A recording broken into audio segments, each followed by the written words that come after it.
Good morning. It's November 29th, 2016. I'm John Bound with your morning report. USA Today reports accused Ohio State attacker reportedly posted a rant online. The knife-wielding maniac Abdul Razak Ali Artan, an 18-year-old Somali immigrant, was identified as the attacker that drove a car into a group of people and then attacked victims with a butcher's knife. 11 people were injured. All are expected to survive. Artan was born in Somalia and living in the United States as a legal permanent resident. He posted a message on Facebook before the attack in which he expressed anger about the treatment of Muslims around the world. According to news outlets citing unidentified law enforcement officials, the attack comes as the terror group the Islamic State, or ISIL or ISIS, through its online recruiters, has called on U.S.-based sympathizers to carry out attacks on American soil if they cannot find a way to join the fight in Syria and Iraq.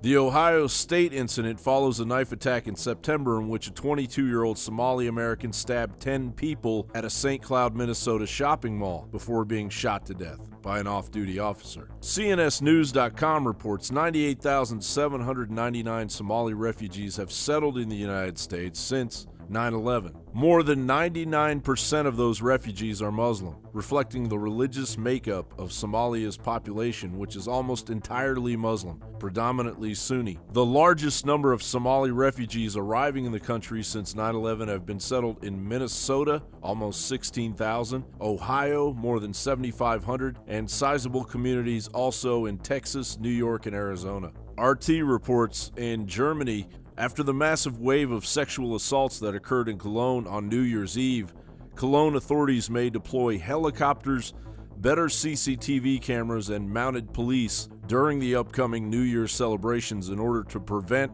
a repeat of the mass sexual assaults that rocked the city on New Year's Eve last year. A 60-page report titled Project Sylvester details how Cologne needs to improve the basic conditions which result in social structure disadvantages and frustrations as a result of lack of personal exchange, financial participation, recognition, and barriers to getting to know women. More evidence that the EU would rather blame their own citizens than point the finger squarely at themselves and the immigrants they brought in that have caused mass sexual assaults and terror attacks. In Brazil, according to DailyMail.com, bodies of Colombian crash disaster victims are carried away from wreckage of doomed jet. As it emerges, the pilots circled in desperate bid to burn off fuel before attempting to land. Plane carrying 81, including top flight Brazil football team, has crashed in Columbia Mountains. The aircraft crashed after taking off from a Bolivian airport amid reports of onboard electrical problems.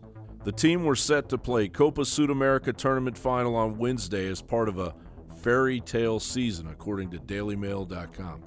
Back in the United States, the Great Smoky Mountains are on fire. Terrified guests are trapped inside a burning Hilton hotel as huge wildfire engulfs Tennessee resort and threatens Dollywood, while thousands evacuate and escaping cars burst into flames driving through fire.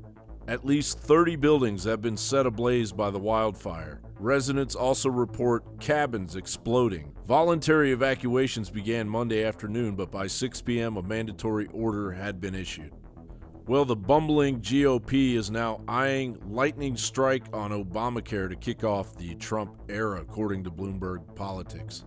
Republicans are considering a rollback of Obamacare early next year to kick off the Donald Trump era, but first they have to agree on a plan limited enough to hold their caucus together. In order to achieve a rollback of Obamacare, Senate Republicans would have to keep unified the 52 senators they expect to have when the new Congress convenes January 3rd.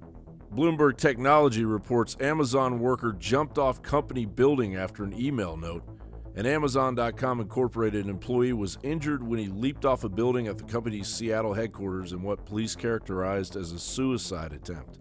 The man had recently put in a request to transfer to a different department but was placed on an employee improvement plan. In the email, the man expressed criticism of how the company handled his transfer request, and he hinted that he might harm himself. And in Hollywood news, The Hollywood Reporter reports Leah Remini, Tom Cruise urged me to get Leslie Mooms to kill 60 Minutes Scientology story. A&E's legal department is no doubt burning the midnight oil to usher in its latest series, Leah Remini, Scientology and the Aftermath, onto the air. The network has in fact already received multiple threatening letters from the Church of Scientology, in which the show's host is described as a has-been actress and spoiled entitled diva. Remini also claims that she's donated upwards of $3 million to the Church of Scientology, and she wants her money back. And Reuters is reporting, thriving on raw eggs, the world's oldest person marks her 117th birthday in Italy. Emma Moreno, thought to be the world's oldest person and the last to be born in the 1800s, swears by her diet of 2 raw eggs a day. Moreno was born in November of 1899, 4 years before the Wright brothers first took to the air. Her life has spanned 3 centuries. Moreno's doctor, Carlo Bava, told Reuters, "When I first knew her, she used to eat 3 eggs a day, 2 raw and 1 fried. Today she has slowed down a bit, reducing the number to 2 some days because she says 3 can be too much."